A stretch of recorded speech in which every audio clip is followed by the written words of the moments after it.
J.K. Yadav Films present. प्रेम से बोली शंकर भगवान की। J.K. Yadav Films. चलिए कबड्डी देवघर बाबा की। Presented by Albina Recording Studio, Simla. प्रेम से बोली शंकर भगवान की। चले चले बाबा के धाम, चले नहगे मौगी, चले चले बाबा के धाम, चले नहगे मौगी, तबे हो तो बेटा जनम, चले नहगे मौगी, तबे हो तो बेटा जनम, चले नहगे मौगी, चले चले बाबा के धाम।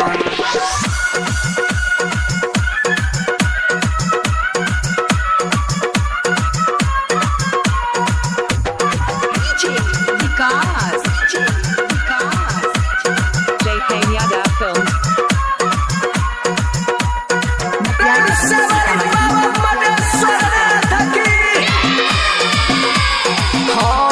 जे सब गेलै सबके बेटा भेलै, बेटा भेलै सबके बेटा भेलै, जे सब गेलै सबके बेटा भेलै, जे सब गेलै सबके बेटा भेलै, बेटा भेलै सबके बेटा भेलै। चप्पल चप्पल चप्पल हके चप्पल करे बाबा के नाम, चले नहगे मौगी, चले चले बाबा के धाम, चले नहगे मौगी, तबे हो तो बेटा जनम, चले नहगे मौगी, तबे हो तो बेटा जनम, चले नहगे मौगी, चले चले बाबा के धाम।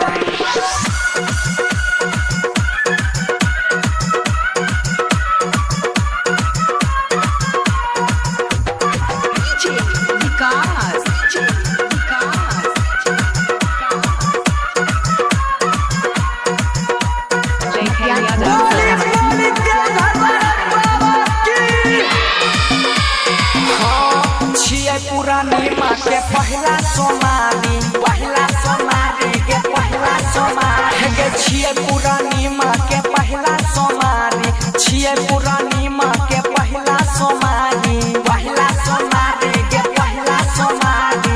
भोले भोले भोले अब भोले बाबा करता रहो, चले नहगे मौगी, चले चले बाबा के धाम, चले नहगे मौगी, तबे हो तो बेटा जनम, चले नहगे मौगी, तबे हो तो बेटा जनम, चले नहगे मौगी, चले चले बाबा के धाम। J.K. Yadav Films.